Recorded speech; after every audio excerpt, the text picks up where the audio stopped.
generacional, qué importante es comprender que nuestros hijos pertenecen a una generación distinta a la nuestra, pero a pesar de ello, el Señor tiene mucho que explicarnos de la generación de los millennials, que son de lo último, ya sabe, de la generación Z. Finalmente le falta un par de años para que se cuaje bien, pero ahorita los millennials todavía tienen el control del mundo. Y evidentemente los millennials, hijos de Dios, la nueva generación de cristianos dentro de los millennials están enfrentando retos sin precedentes, ciertamente importantes, básicos, pero no sin antes recibir la instrucción de nosotros como padres. Yo explicaba en la mañana que nuestro siguiente tema se llama Todo tiene su tiempo, y ya sabe usted a dónde voy, así es de que vaya conmigo a la Escritura, a Eclesiastés, por favor, al capítulo 3. La palabra de Dios tiene mucho que enseñarnos, siempre, siempre. No voy a pensar de ninguna forma que la generación de los baby boomers se le escapó al Señor, la generación silenciosa se le escapó al Señor, la generación X se le escapó al Señor, o los millennials, porque cada generación tuvo su color, su brillo, su intensidad, su problema, su reto, el desafío que enfrentar.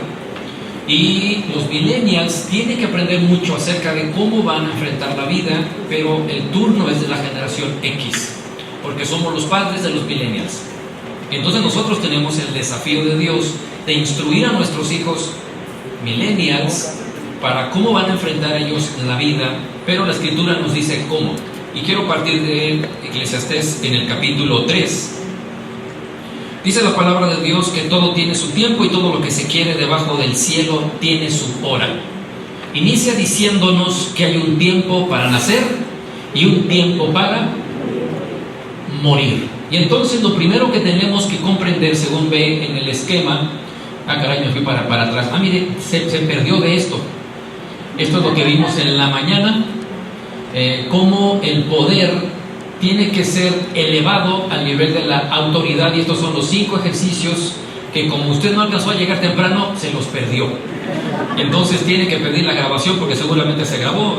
Los pastores siempre están grabando esto para ser accesible a todos ustedes, pero van a tener que hacer un repaso de esto para comprender todavía el siguiente tema, que es precisamente, me fui muy adelante, déjeme ver esto. Todo tiene su tiempo, listo. Siempre que queremos nosotros comprender el paso del tiempo, tenemos que identificar esta línea, que es la línea del tiempo. Y según dice la palabra de Dios, todo tiene su tiempo. Hay un tiempo para nacer y un tiempo para morir.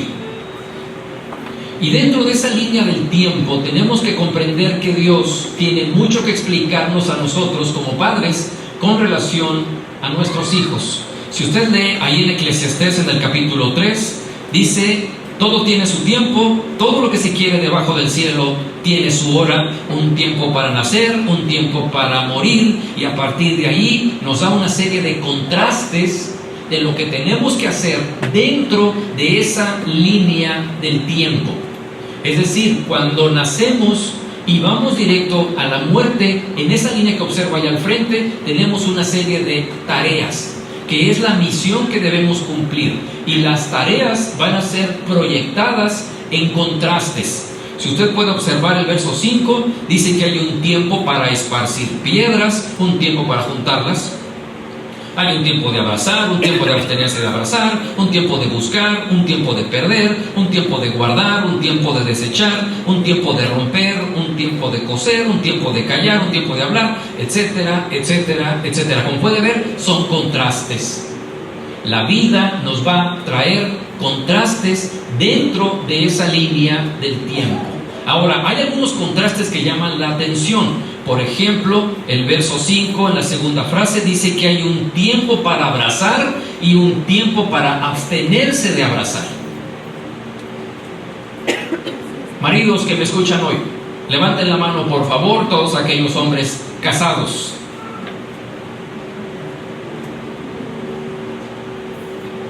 No bajen la mano, por favor, quiero verlos. no le saque. Bien, todos los que tienen levantada la mano, no bajen la mano, no le digo, pues eso es todo. Este es su tiempo para abrazar. Otra vez, este es su tiempo de abrazar.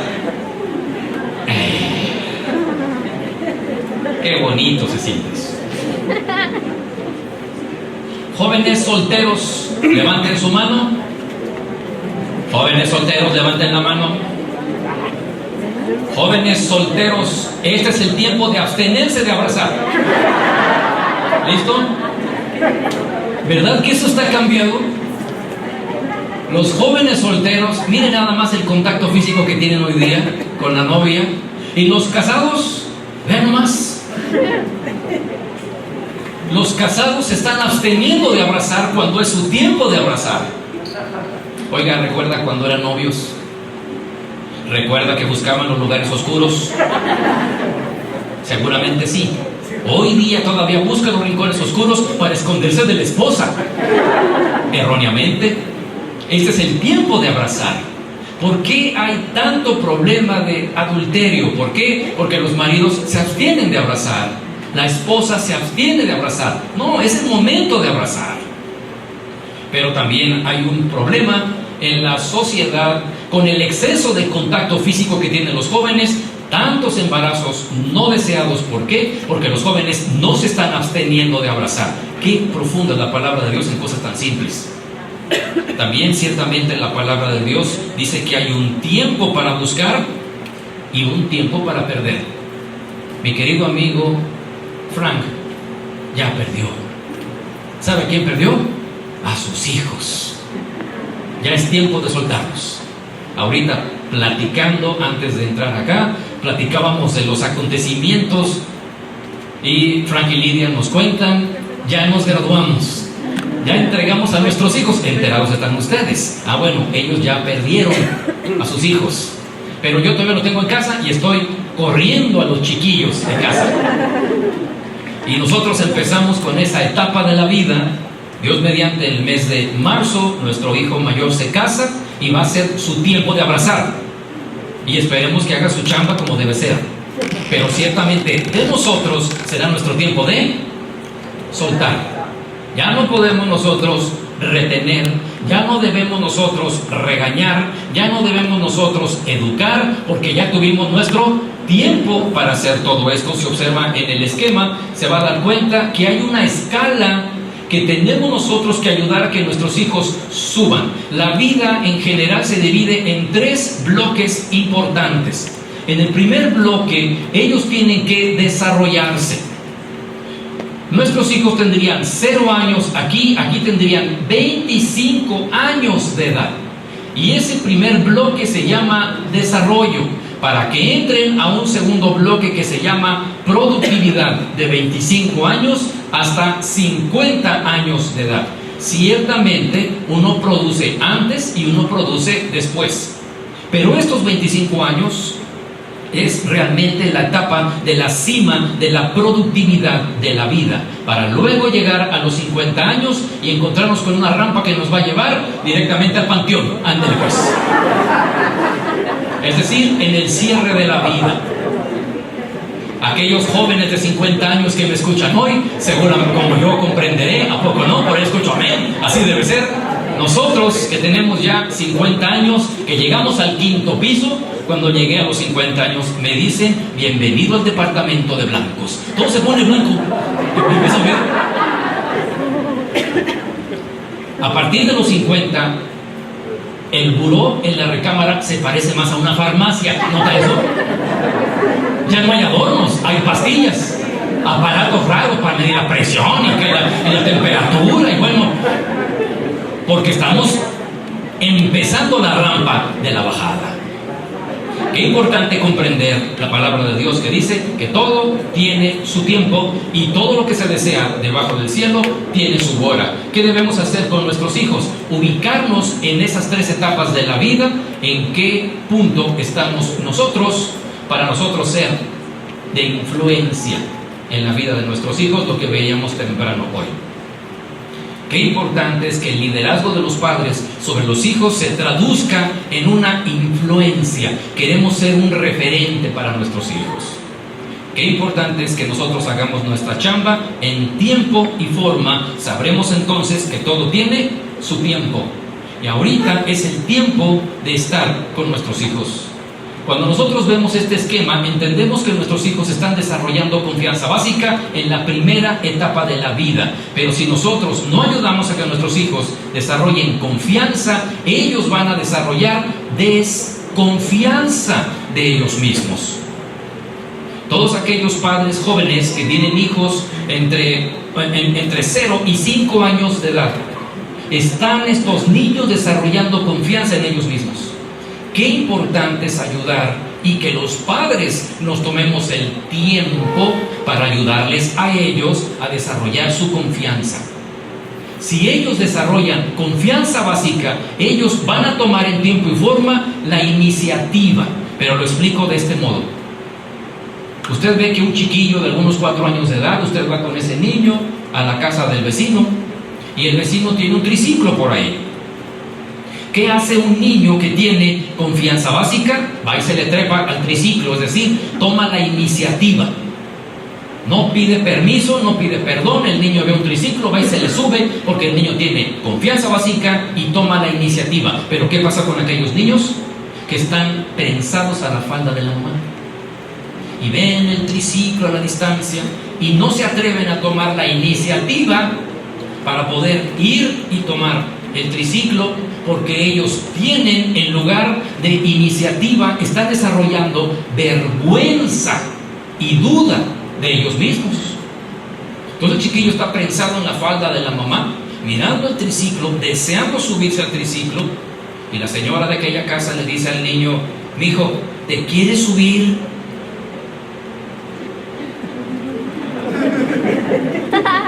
Mire, hasta el chiquillo dice: ¿por qué dije que no? Si yo me quería subir. ¿Sabe por qué? Porque está siendo dominado, controlado por la desconfianza, por la vergüenza y la duda. Y entonces un niño que desarrolla desconfianza, vergüenza y duda va a bloquear su iniciativa, y por lo tanto va a ser un muchacho que no va a desarrollar su creatividad.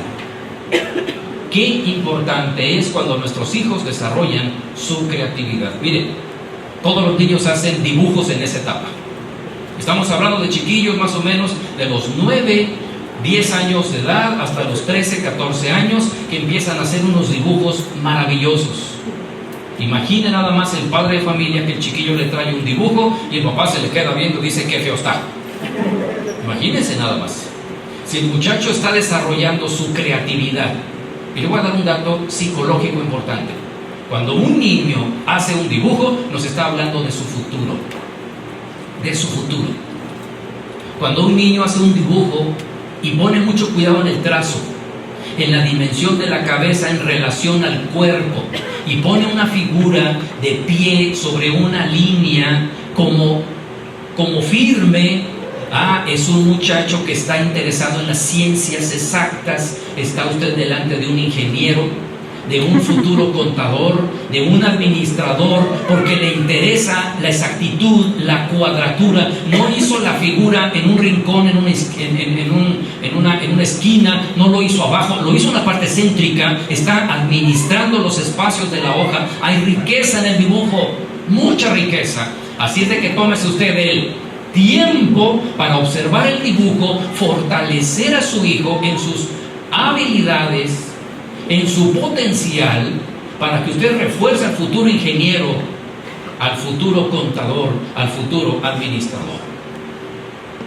Pero ¿qué pasa si el muchacho, en lugar de dibujar la figura con exactitud, dibuja una figura con un trazo entrecortado, con la cabeza así y el cuerpo así, o la cabeza así y el cuerpo así, y luego en lugar de hacerlo recto lo hace así como que medio chueco, y luego lo hace como flotando, pero le pone cuidado al color, al estilo, y lo hace a su manera? Y es más, dibuja un garabato ahí, se lo lleva al papá, y el papá le dice, ¿qué es esto? Le dice, es un león. ¿Cómo que es un león? Sí, es que el león no es como lo pintan. Eso me hace un trago, con permiso.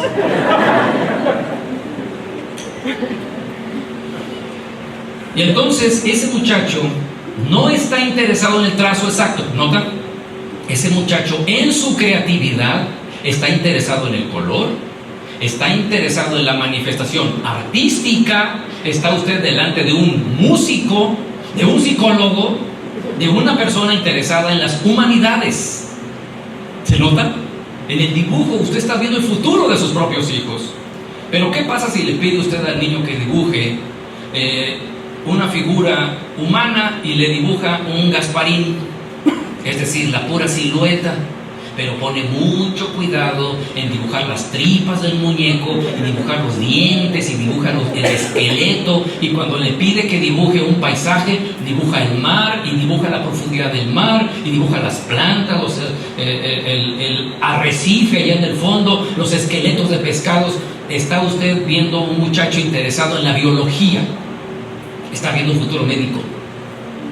Está viendo un muchacho que le interesa no la exactitud, no la cuadratura, no las ciencias humanas, le interesa la ciencia pura. Entonces usted tiene que reforzar las habilidades del futuro médico, el futuro químico, farmacobiólogo, etc. ¿Se nota? Ay, si tan solo los padres nos tomáramos el tiempo para sentarnos con ellos, para mirarlos, para escucharlos, para tocarlos, para instruirlos, para enseñarles. Pero nosotros estamos viendo cada vez más una generación sumida en un complejo de inferioridad, que no desarrolla su creatividad. ¿Sabe por qué? Porque hay padres que no se toman el tiempo para reforzar a sus hijos en su creatividad. Qué importante es que los padres instruyan a sus hijos con la propia vida. Imagínese un muchacho que tiene confianza básica, iniciativa, creatividad. Ese muchacho está listo ¿para qué? Para elegir una pareja, para la identidad, para forjar el concepto del mismo. ¿Cuántos problemas tenemos hoy día en la sociedad con los problemas de identidad sexual? Muchísimos problemas. ¿Sabe por qué? Porque no hay padres que se estén tomando el tiempo de instruir a sus hijos, para enseñar a sus hijos, y entonces están produciendo muchachos con una confusión de roles espantosa. Los chavos hoy día no saben cuál es su valor, no saben cuál es su función, no saben cuál es su lugar, no saben qué se espera de ellos en un ciclo de vida familiar. ¿Por qué? Porque quizá no haya padres que se tomen el tiempo para instruir a sus propios hijos en lo que se espera de ellos mismos. Por otro lado, si nosotros vemos que ellos no están llegando a este nivel de intimidad, donde ellos se puedan conectar con alguien más, donde ellos quieran formar una familia, una pareja, tener hijos, quizá en lugar de esto, en lugar de la intimidad, están generando muchachos aislados, y esto es algo de alto riesgo. Me permito leer una parte. Ustedes tienen, muchos de ustedes tienen este libro, y este esquema que ve ahí está ahí, está explicado ahí. Entonces va a poder repasar todo esto. Lo puse con el propósito de ayudar a que los padres puedan comprender qué es lo que se espera de ustedes como padres con relación a sus propios hijos. Me permito leer esta parte porque lo más grave que puedo mencionar ahora está en el último esquema de la intimidad contra el aislamiento. Escucha esto, por favor. Este será el escalón previo a la productividad. ¿Lo ve ahí? Están a punto de entrar a la productividad. De forma simple, obsérvelo allá al frente.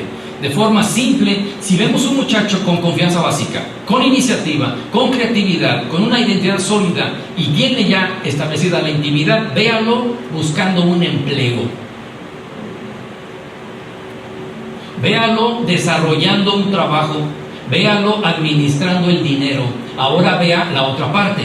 Vea un muchacho que tiene desconfianza en él mismo, que tiene vergüenza y duda, que tiene altos complejos de inferioridad, que tiene confusión en sus roles y es un muchacho aislado, véalo buscando empleo. ¿Se nota? Véalo conectándose con la gente. Escuche esto. Este será el escalón previo a la productividad. La intimidad alude primeramente a la capacidad de abrir el corazón ante alguien más y compartir nuestros secretos. Es la habilidad de socializar, de crear y mantener una amistad. La intimidad es la fuerza que lleva al joven adulto a confiar en alguien más como compañera en la escuela, en el amor o en el trabajo. Este será el momento en el que el joven desarrolla el valor de la lealtad y la fidelidad a los lazos afectivos significativos. Hacer amigos es una de las habilidades más importantes para la vida. Un sujeto aislado no negocia, no compra ni vende, no conecta, no convive, no ama ni es amado, se estanca, no produce. Por eso cuando vemos que nuestros hijos se aíslan en su recámara y se meten en los juegos electrónicos, nos preocupa. Porque lo vemos precisamente en la parte de arriba, entrando a la productividad y lo vemos empobrecido. Y lo vemos desconectado. Y lo vemos no productivo. Y lo vemos no enamorado, no casado. ¿Por qué? Porque no ha habido quizá padres que nos hemos tomado el tiempo para ayudar a estimular a nuestros hijos en esta escala.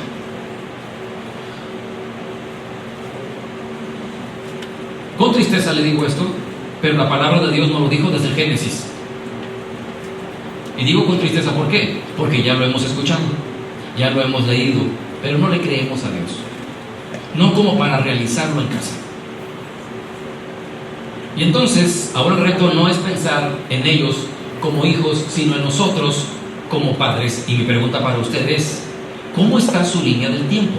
Ya no hablo de los hijos, sino hablo de los padres. Podrá darse cuenta que si trazamos una línea del tiempo, tenemos un pasado, un presente y un futuro. Qué importante es volver una vez más a la palabra de Dios para saber cómo hemos de vivir, en dónde estuvo la falla, cuál fue el error. Y entonces le invito al Génesis, por favor, vaya conmigo al principio de todo. En la mañana veíamos la importancia de que el liderazgo de los padres sea por experiencia, es decir, los padres expertos no quiere decir que lo saben todo. Los padres expertos han tenido la debida experiencia. Ese es el punto, la vivencia.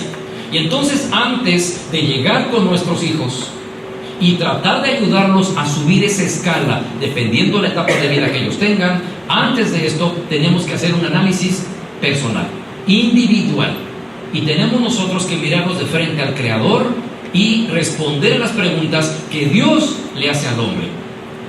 Vean Génesis el capítulo 1, dice que en el principio creó Dios los cielos y la tierra, y que la tierra estaba, dice el verso 2, desordenada y vacía, y que las tinieblas estaban sobre la faz de los abismos. Mire, sí o no se describen muchos hogares con estos versos. Hogares vacíos, hogares que da miedo, hogares que las tinieblas los cubren, hogares desordenados, en indisciplina. ¿A poco no nos hemos sentido así? Mire que cuando comenzaba a hacer esta investigación, ¿lo recuerda usted? Hasta la tercera y cuarta generación. Qué bonito libro, mi consentido de hecho. Pero desde el comienzo trataba yo de comprender el Génesis. ¿Por qué? Porque partía de ese punto para hablar de las familias. La primera familia que tocó esta tierra tiene que venir a la revisión. ¿Por qué? Porque Dios tiene mucho que explicar a las familias que se levantaron después de esta familia y tiene mucho que enseñarles. Pero lo primero que leemos en la palabra de Dios es el desorden en el que se encontraba la tierra antes de que Dios creara al hombre. Y entonces escribí en este otro libro, escuche por favor, es la madrugada del último día del año, miércoles 31 de diciembre de 2014. El reloj marca las 4:35 de la mañana. Este año está por expirar y 2015 por comenzar. Creo que es un buen momento para iniciar nuestro viaje. La oscuridad y el silencio me rodean. Solo la luz de mi computadora ilumina mi rostro. Abro las páginas electrónicas de mi Biblia y comienzo la lectura en Génesis capítulo 1. El relato nos lleva al principio, al momento en el que Dios creó los cielos y la tierra, pero las primeras 3 ideas que expresa este sagrado libro nos dejan sin aliento. Escuche esto. Dice que en el principio todo era un caos, que la tierra estaba desordenada y vacía y que las tinieblas cubrían los abismos. La oscuridad y el silencio de mi habitación facilitan que mi mente viaje al principio de todo. Imaginar aquel escenario nos llena de miedo.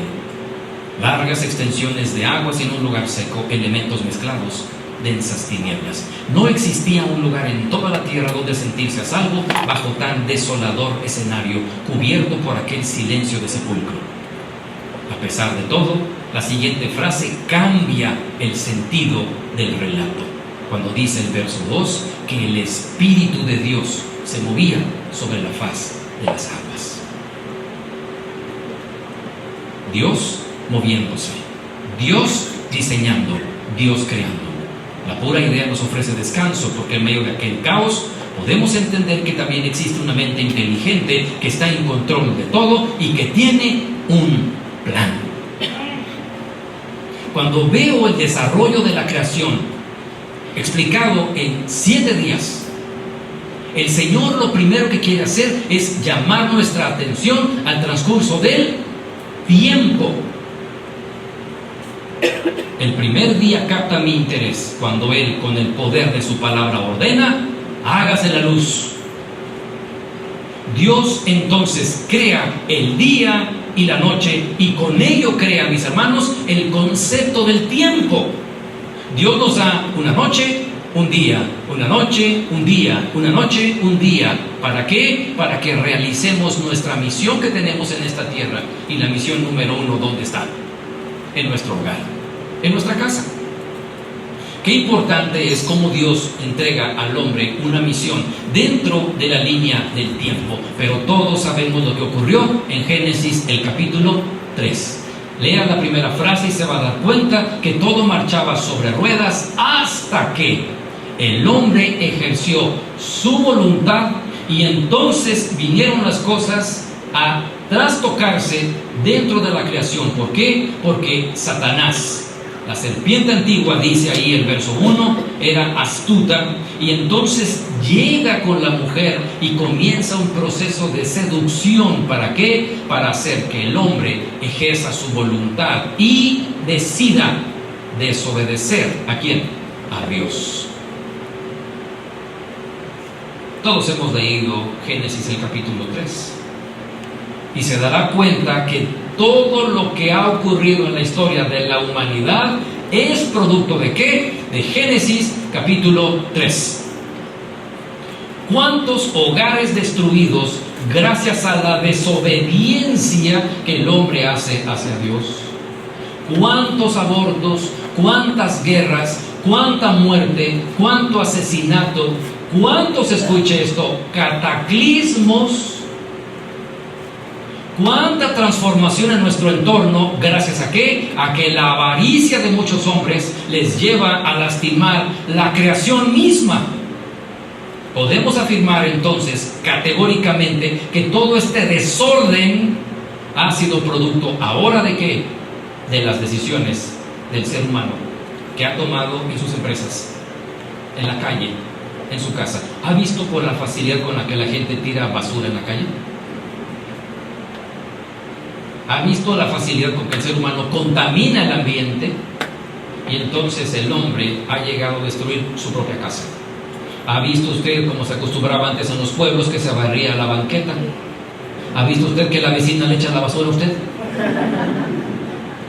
Pensando que ahora sí tengo mi banqueta limpia, y no se le ocurre pensar tantito que el viento va a traer esa basura ¿a dónde cree usted? Exactamente a su propia banqueta. Pero ya no hay esa visión sistémica Ya no hay esa visión social, ya hay ese individualismo hedonista, narcisista, donde el ser humano está buscando la satisfacción a sus propios deseos y se olvida de otra persona, cuando el segundo mandamiento que dijo Cristo fue: ama a tu prójimo como te amas a ti mismo. Ámalo como a ti. Esos conceptos de Dios están pasando cada vez más a ser relegados por la generación que se levanta hoy día. ¿Gracias a qué? A que nosotros quizá no estemos tomándonos el tiempo para instruir a nuestros propios hijos. Trace su línea del tiempo y le invito a que ponga un círculo en torno a su presente, y entonces usted pueda identificar la primera pregunta que Dios le hizo a Adán. ¿Recuerda usted cuando Adán cayó en pecado? Ahí en Génesis el capítulo 3, lo primero que Dios hizo es lo que sigue haciendo hoy día. Dios busca al hombre. Y entonces Dios busca al hombre y lo primero que hace es lanzarle una pregunta que puede marcar un cambio en nuestros hogares, en la familia, en nuestras finanzas. La primera pregunta que debe hacerse es: ¿dónde estoy? ¿Dónde estoy? Cuando uno se hace esta pregunta, lo primero que va a saltar es esto que ve aquí abajo, el bache donde nos encontramos hoy día. Seguramente si usted se pregunta hoy ¿dónde está?, usted se va a dar cuenta que hay cosas en su vida que no le gustan. Es decir, esta parte de abajo. Trate de imaginar que este círculo representa el presente. ¿Dónde estoy yo en este día? ¿Recuerda la respuesta de Adán? ¿Dónde estás tú?, le dice Dios. ¿Sabe qué respondió Adán? Aquí atrás del árbol.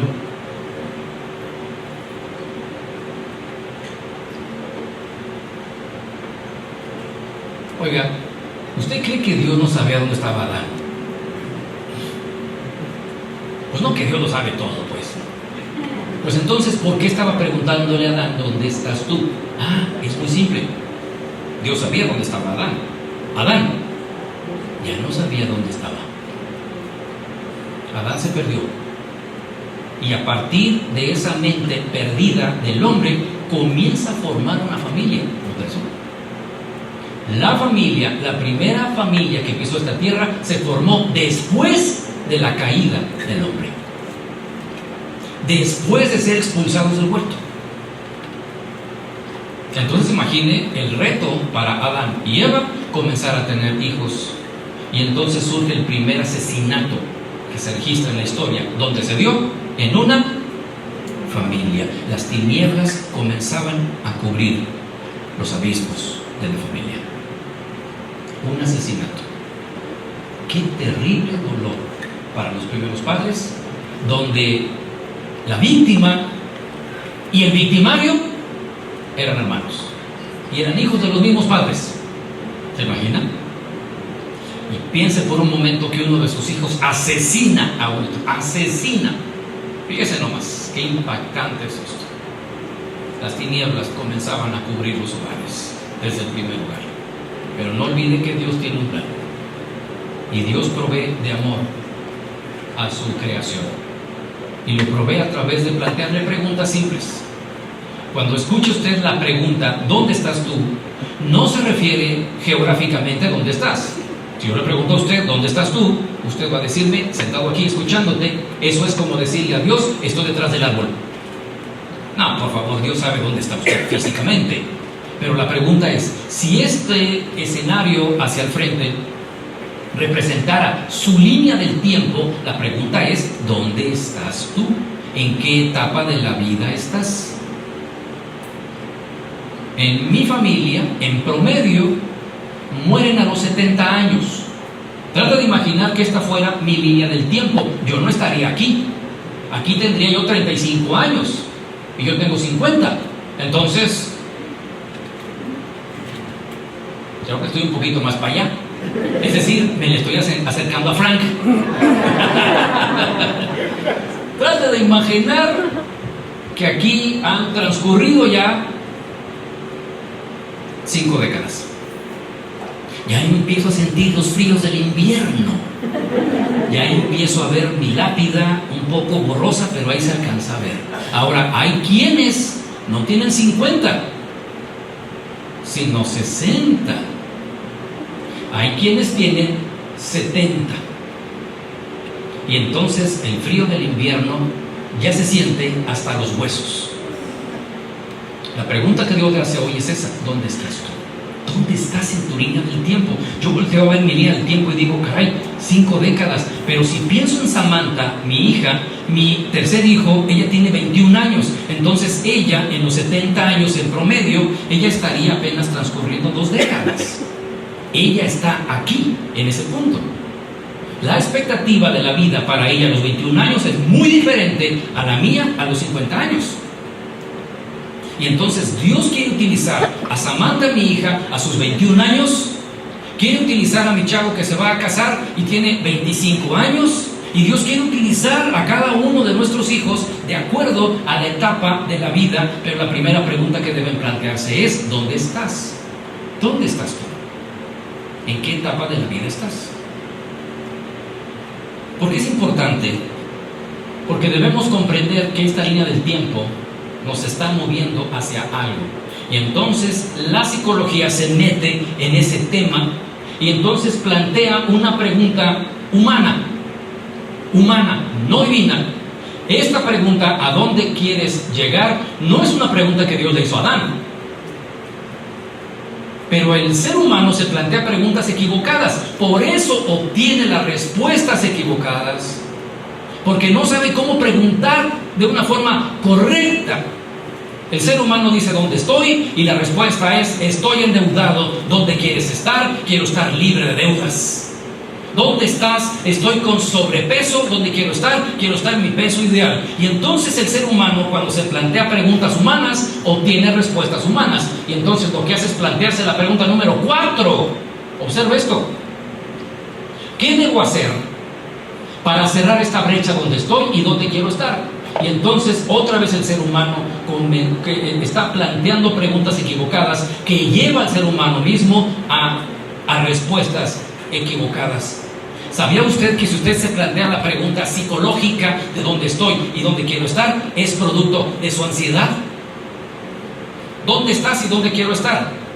El ser humano dice: ¿dónde estoy? Estoy endeudado. ¿Dónde quiero estar? Quiero estar libre de deudas. Pero ya lo arreglé, ya hipotequé mi casa. ¿Cómo ve usted? ¿Se nota? ¿Producto de qué? De la ansiedad que le da a uno cerrar esa brecha. Y esto es producto de las preguntas equivocadas. Dios no le preguntó a Adán: ¿dónde quieres llegar, hijo mío? Plantéate dónde quieres llegar, ponte metas y proyectos para que puedas ser feliz en esta tierra. No. La pregunta número 2 que le hace Dios está en el pasado y le dice: ¿qué es lo que has hecho? Pregunta número 1: ¿dónde estás? Pregunta número 2: voltea para atrás y piensa: ¿qué es lo que has hecho en el pasado para haber llegado a este punto? Y Adán, ¿qué fue lo que respondió?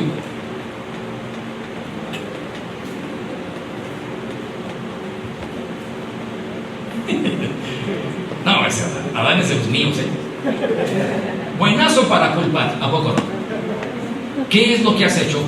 ¿Alguien quizá no comprenda la pregunta de Dios?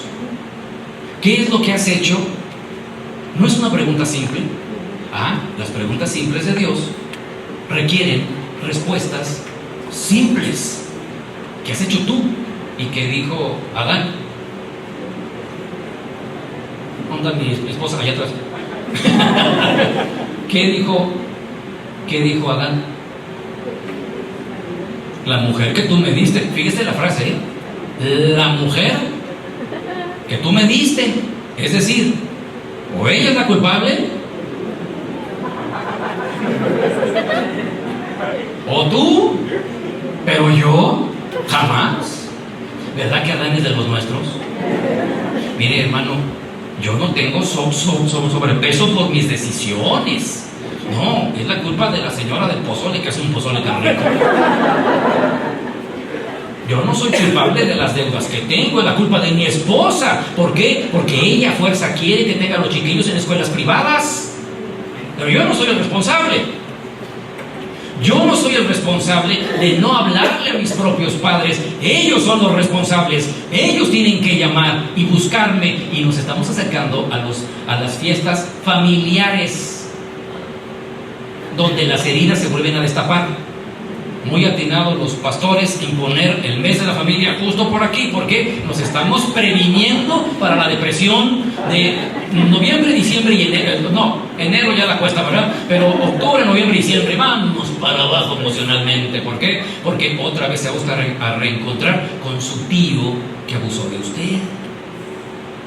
Otra vez se va a reencontrar con su padre que nunca le abrazó. Y entonces la forma de estar culpando a los demás se vuelve a activar. ¿Qué preguntas tan importantes le hace Dios a Adán? ¿Dónde estás tú? ¿Ya te diste cuenta de ese bache? Muy bien. ¿Qué has hecho tú para haber llegado a ese bache? ¿Cuál es la respuesta correcta a la pregunta correcta de Dios? ¿Qué has hecho? La respuesta correcta es desobedecerte, Señor. Esa es la respuesta correcta. Desobedecerte, Señor. Tú me dijiste a mí, no comas de ese árbol, y yo comí de ese árbol. Si Adán hubiera contestado esto, ¿qué cree que le hubiera dicho Dios? ¿Qué cree que hubiera dicho Dios? ¿Se quita el fajo y le pone 3? No. ¿Qué hace Dios? Le hubiera ayudado a recobrar, ¿qué? El rumbo de la vida, para que puedas formar hijos de una forma estable. ¿Qué estamos haciendo con nuestro tiempo, mis hermanos? ¿Sabe qué estamos haciendo con nuestro tiempo? Culpando a los demás, engañándonos a nosotros mismos, sumergidos en metas humanas, en proyectos humanos. Tomamos un café hace 2 domingos, mi esposa y mis hijos, y ya se empieza a sentir un ambiente medio extraño, y la pregunta es: ¿qué va a pasar el próximo año? Nadie sabe. ¿Y sabe cuánto miedo se está generando en la sociedad por el futuro? Y yo les dije: mis hijos, no se preocupen, las cosas se van a echar a perder. Por supuesto que sí. Y si no es hoy, va a ser mañana. Y si no, pasado mañana. Pero mis hijos, no se aferren a las cosas, a lo material. Nosotros no estamos queriendo establecer un reino aquí en la tierra nuestro. No estamos preocupados y angustiados por la casa, por el trabajo y por los dineros. No, estamos nosotros teniendo una misión. En consulta, una persona que tiene muchos recursos económicos ya está empezando a vender cosas y quiere ir de aquí. Y me preguntó a mí: ¿qué vas a hacer tú? Yo le dije: quedarme aquí. Pero, ¿y tus hijos? Pues ahí arriba alguien los cuida. Pero yo no puedo cuidarlos. Ya entendí. Y entonces, si Dios, déjeme decir un dato importantísimo: Dios quita y pone reyes. No duda de ninguna forma que cualquier gobierno que está puesto en el poder está siendo puesto por Dios. Este es el tema. Mire, ni una hoja del árbol se cae sin su voluntad. Entonces Dios tiene un plan. ¿Cuál? No sabemos aquí en México, pero ciertamente nosotros tenemos una misión que sí sabemos. ¿Qué tenemos que hacer? Enseñar a la persona a vivir de acuerdo a los lineamientos de Dios. Entonces, hermano, no se preocupe, ¿las cosas van a empeorar? Sí, absolutamente sí. Si no es hoy, mañana, pasado, o dentro de 10 años o 15 años, no sabemos. Pero no se aferre a lo material, puesto que todas estas cosas han de ser destruidas, dijo el apóstol Pedro. Como no debemos andar nosotros en una forma santa y piadosa de vida. ¿Sabía usted que el apóstol Pedro, Pablo y los apóstoles, el resto de los apóstoles, vivían bajo el yugo del Imperio Romano? ¿Sabía usted que Dios entregó a su pueblo Israel en las manos de los romanos? ¿Fue Dios quien lo hizo? ¿Sabía usted que en el año 605 a.C. Dios entregó a su pueblo en las manos de los caldeos? Y un rey pagano que maltrató al pueblo de Israel, Dios lo entregó.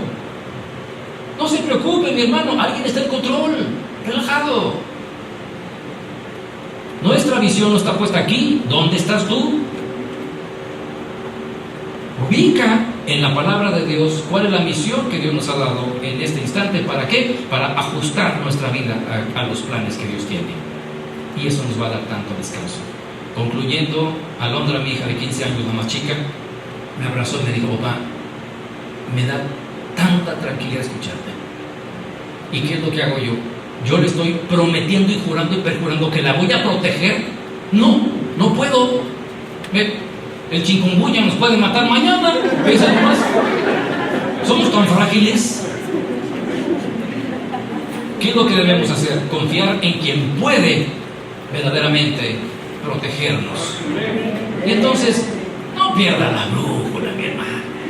No pierda el norte, para que pueda transmitir la verdad de Dios a los hijos y que pueda usted tomarse el tiempo para instruir a sus propios hijos. Ya le dije yo que con este libro me divertí mucho, porque llamé a personajes bíblicos a mi consultorio y entonces les hice un análisis. Entre todos ellos hay uno que llama la atención y quiero leer un poquito de él. Acompáñenme también a la palabra de Dios. Vaya conmigo a 1 de Samuel, por favor, al capítulo 2.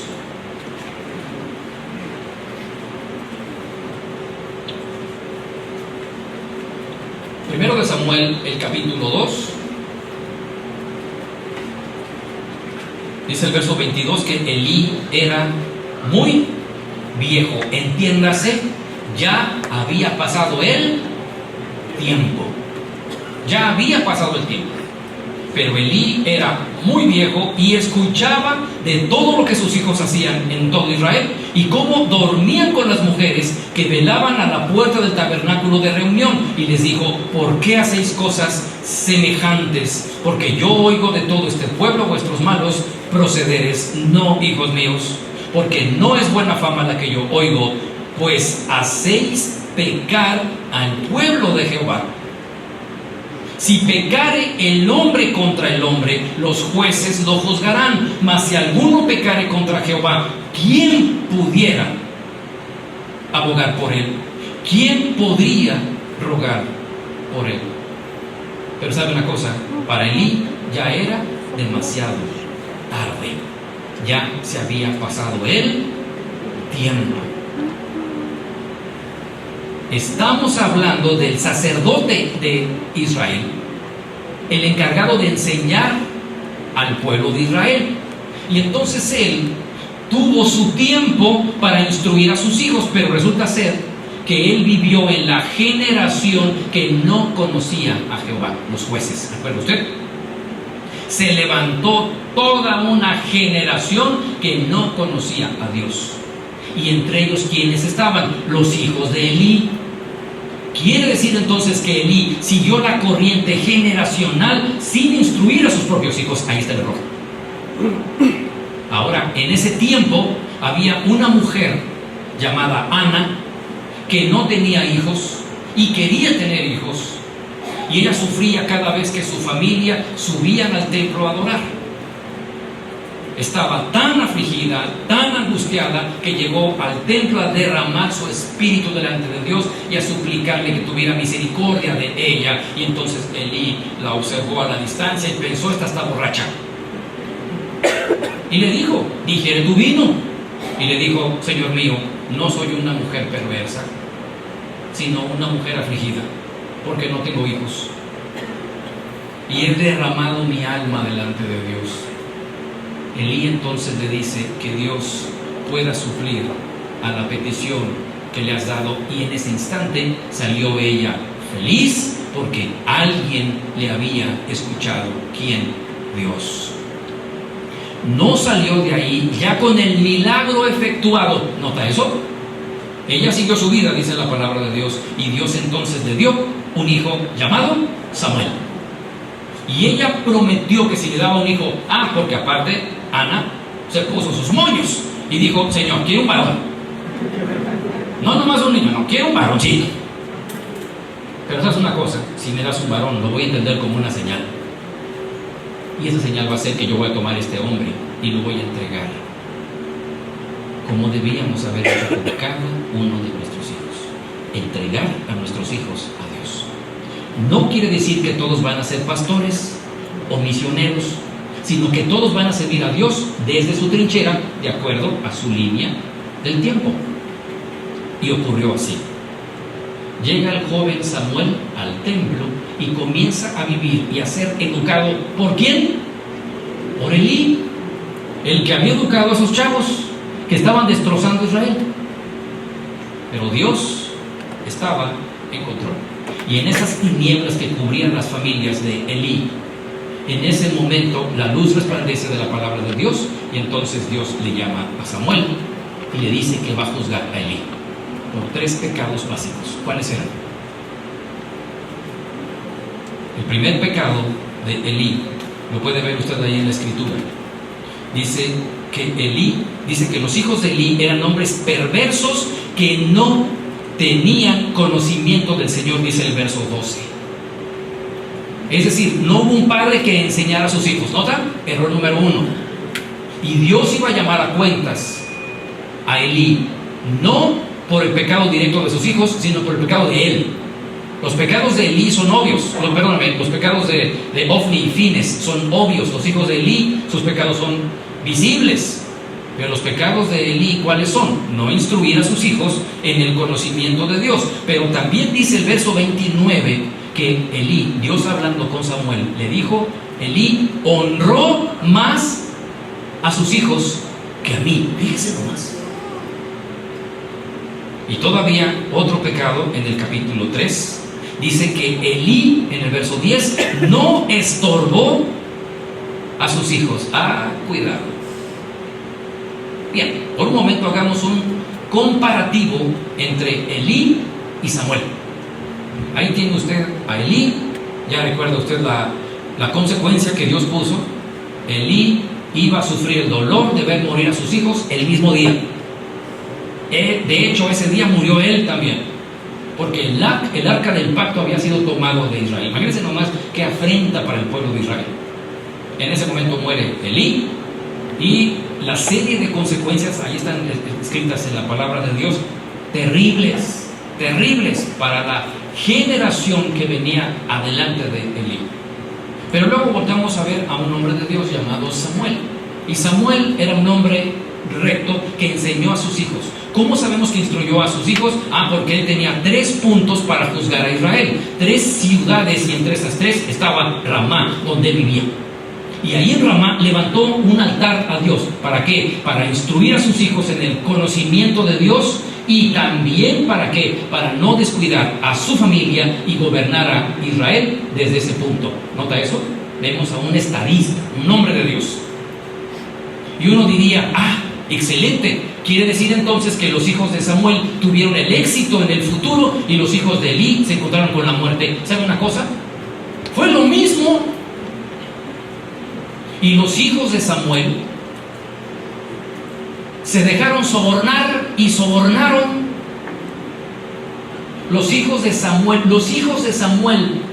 pecaron, y usted no va a encontrar ni una referencia donde Dios hubiera señalado la mala paternidad de Samuel, de ninguna forma. De hecho, Samuel se levanta de todo el pueblo después de que el pueblo pide un rey, y él les dice: ¿quién de ustedes me redarguye de que alguno he lastimado, herido, engañado? Nada, le dijeron. Tú has llevado una vida recta, pero tus hijos, escuche esto, no siguieron tu enseñanza, no siguieron tu camino, no siguieron tu instrucción.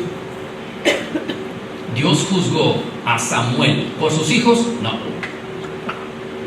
Qué importante es eso. Qué importante es. Quiere decir entonces que Dios no nos está llamando, ¿sabe a qué? A que nuestros hijos tomen decisiones rectas. No es así. Nos está llamando a instruir. Eso sí. Pero mire, que nuestros hijos toman decisiones. Ay, mire qué miedo. Qué susto. Ya sabe usted que le traen a uno cada nuera, que cuando uno la ve, uno dice: nuera, mijo. Y cuando la chica le trae al novio, nos damos cuenta que la chica no vio. Pero son sus decisiones. Y les hemos dicho mi esposa y yo: mis hijos, ustedes nos traen y nos dicen a este, a esta. Y a este o a esta vamos nosotros a aceptar, amar y respetar. Porque ustedes tienen que tomar la decisión. Ahora hablamos de cuestiones de pareja, pero ¿qué hay del trabajo? ¿Qué hay de la administración? ¿Qué hay de los vicios? ¿Qué hay de los malos hábitos? ¿Qué hay de los amigos? Esa es su decisión.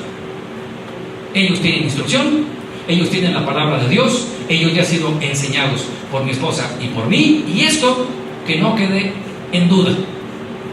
Pero esto no quiere decir que nos vaya de lujo, no, quizás nos pase como a Samuel. ¿Sabe una cosa que Samuel me dio cosita? Le voy a decir por qué. Porque a Samuel nunca le hicieron caso nadie. Fíjense, sus hijos le dieron la espalda, ¿ya notó eso? Y Dios le dijo, oye, Samuel llega con Dios y le dice, Israel te está dando la espalda. No quieren todavía la teocracia, el gobierno de Dios, quieren un monarca. O sea, fue él el que entregó el poder al hombre cuando él era intermediario entre Dios y el hombre para administrar al pueblo. Fíjense más. Entonces sus hijos le dieron la espalda, el pueblo de Israel le dio la espalda y Dios le dijo, mira, te voy a encomendar a Samuel guiar a quien cree, a Saúl, el primer rey de Israel. Instrúyelo, enséñale, lee Deuteronomio con él cuantas veces puedas. ¿Sabía usted que estaba escrito las indicaciones sobre un rey? Vas a llegar el día donde me vas a rechazar a mí, le dijo Dios a Israel, y ese día vas a pedir un rey como todos los demás. Y le dijo lo que el pueblo le dijo a Samuel. Ese día el rey de Israel tiene que tener la ley en su mano, tiene que obedecer la ley de Dios, tiene que seguir la ley de Dios, tiene que vivir la ley de Dios. Y Samuel estaba enseñando la palabra. ¿Y qué hizo Samuel? ¿Qué hizo Saúl? Ni caso le hizo tampoco. Es decir, podríamos calificar la vida de Samuel, nosotros como seres humanos, como un rotundo fracaso. Un rotundo fracaso. Pero la pregunta es, ¿cómo lo vio Dios? Como un tremendo éxito. Tremendo éxito. A pesar de que tuvo hijos rebeldes, a pesar de que el pueblo se rebeló, a pesar de que Saúl se rebeló. La función de nosotros es tomarnos el tiempo para enseñar. Qué diferente habría sido si Saúl, perdóname, Elí, en la línea del tiempo hubiera tomado a sus niños y los hubiera mirado a los ojos y les hubiera dicho, mis hijos, eso está mal, eso no es correcto, eso es pecado. Y debo decirte algo, cuando eran niños, déjenme darles una lección de vida. Si el hombre peca contra el hombre, los jueces lo van a juzgar y todo queda aquí entre nos. Pero si el hombre peca contra Dios, cuidado, hijo. ¿Qué historia habría ocurrido con los hijos de Elí si Elí se hubiera tomado el tiempo para instruir a sus propios hijos? Pero Elí no tenía tiempo. Qué afortunados son ustedes que tienen pastores que se están preocupando por sus hogares, por la instrucción, por la familia, y en el programa del año establecen un mes y vamos a darles la palabra de Dios y abren el espacio para que vengan otros hermanos y que expliquen la enseñanza. Este mes va usted a recibir una vez más enseñanzas de qué es lo que deba hacer, y esperamos que Seña del Tiempo marque apenas el comienzo de una serie de temas que deban ustedes llevar a sus casas. Deseamos profundamente que Dios gobierne el hogar. Déjeme decir una cosa importante, cerrando este libro. Parecía profeta.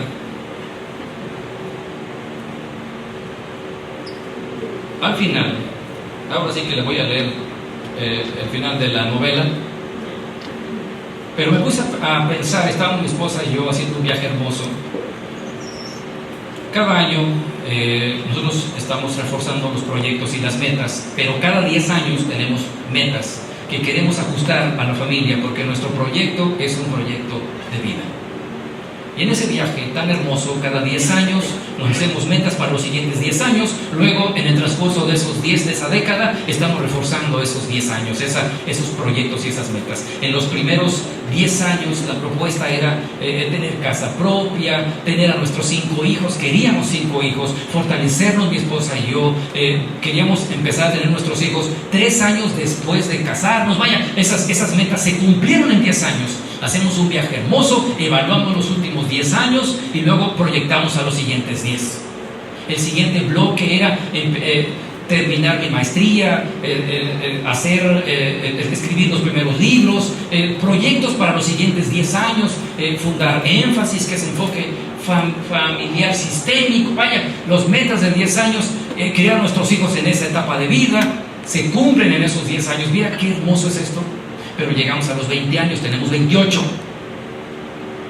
y empezamos a establecer esta década donde estamos ahora mi esposa y yo. Y yo le dije a mi esposa, en este bloque yo me propongo ayudar a que nuestros hijos elijan carrera.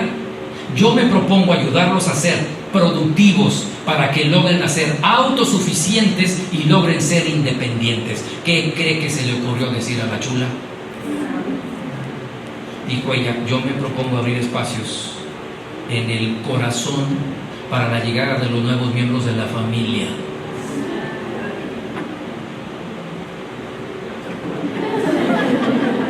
Miren, nos pusimos a llorar porque nos dimos cuenta que esta es la década de la despedida. ¿Se fijan? Y ya empezaron a amenazar los chiquillos. Sabíamos nosotros que algunos iban a casar en esta década y miren, ya lo cumplieron. Y la siguiente en casarse creo que va a ser Samantha, porque ya se ve demasiado serio ese noviazgo.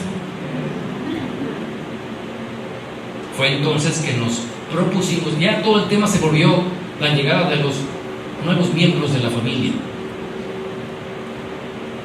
Qué hermoso es poder comprender que alguien tiene un plan y no somos nosotros, es Dios.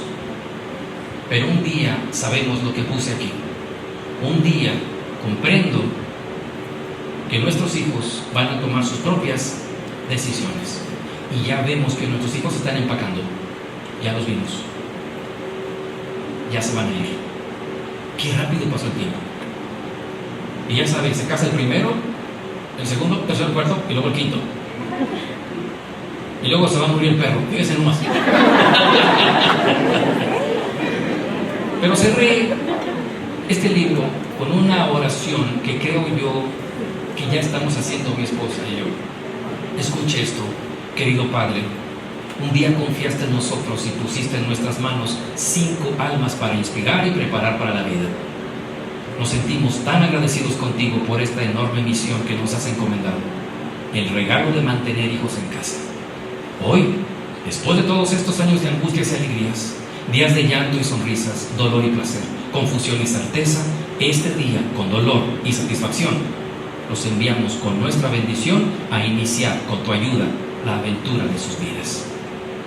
Cuida su salud, bendice la obra de sus manos, haz que prosperen sus negocios, no permitas que la avaricia les atrape y les aleje de tu camino. Dales sabiduría para guiar a sus hijos. Te pedimos que les recuerdes nuestro legado, todas aquellas pláticas que teníamos en casa cuando abríamos tu palabra. Ayúdales todos los días de su vida a tomar decisiones correctas. Produce en ellos el amor por el deber cumplido. Darles lo que nos has dado, el gozo de amarte y el placer de servirte. Como todos los días, los ponemos en tus manos. Por amor a ti mismo, suplicamos por ellos. Bendícelos en donde quiera que se encuentren. ¡Qué caray! Miren, los ve chiquitos y peleando, y ya sabe usted, los juguetes y los desobediencia, las llamadas a la escuela, y juguetes en las escaleras, las rayas en los muros, todo eso se va a terminar. Es temporal, ¿sabe por qué? Porque todo tiene su tiempo. Y si este es su tiempo de instruir, hágalo. No haga como Elí. Elí no se tomó el tiempo para instruir a sus propios hijos. Era un hombre muy ocupado, seguramente. Tenía que gobernar un pueblo. Tenía que mantener el contacto de Dios con el pueblo. Tenía que pelear las batallas del pueblo de Israel. Tenía que instruir y enseñar a tanta gente que olvidó lo más básico, su propia casa. Samuel hizo lo propio. Tenía que hacer lo mismo. Pero él abrió espacios. Abrió espacios en su agenda. Abrió espacios en su casa. Para instruir, para enseñar, para mirar, para abrazar, para platicar, para escuchar los relatos de sus propios hijos. Samuel pudo morir tranquilo. Elí no pudo morir tranquilo. ambos hijos tomaron decisiones equivocadas. Dios no nos llama a hacer que nuestros hijos tomen decisiones correctas, sino nos llama a instruir a nuestros hijos. Dios bendiga sus hogares y todo lo que va a escuchar, póngalo en práctica para que pueda verdaderamente dormir en paz y dormir tranquilo. Le invito a orar, cierra sus ojos, vamos a hablar con Dios. Señor, muchas gracias por la enseñanza que nos das. Padre, iniciando este mes de la familia, te damos gracias porque nos ayudas a contabilizar nuestro tiempo. Mis hermanos seguramente han sido guiados por ti y van a traer otros temas que van a poder ser comprendidos dentro de este tiempo y espacio que tú nos entregas. Señor, queremos suplicar desde este día que instruyas a nuestros hermanos en la enseñanza que tú quieres dar a esta congregación. Muchas gracias, Dios, por este arranque de conferencias sobre la familia. Padre, la familia nos duele, nos lastima, nos preocupa, nos angustia.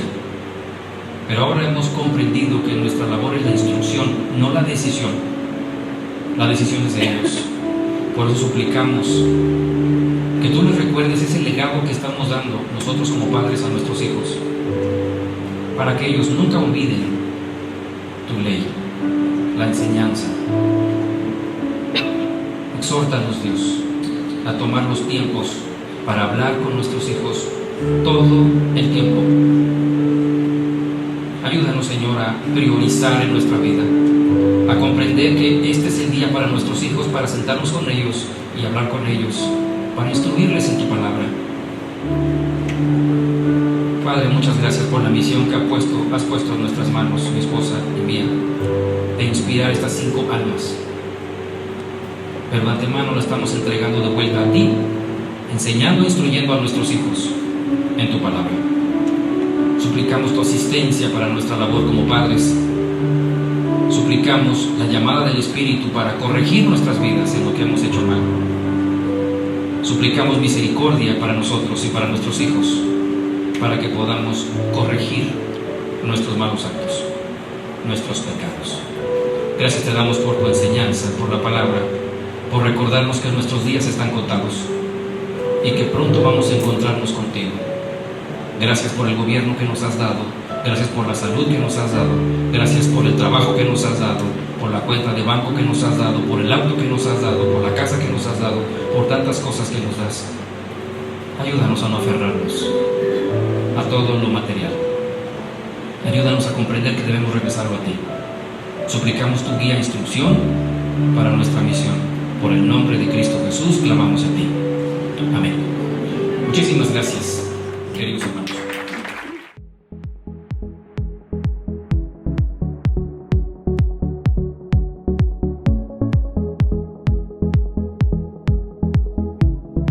I'm coming back to the start where you found me. I'm coming back to your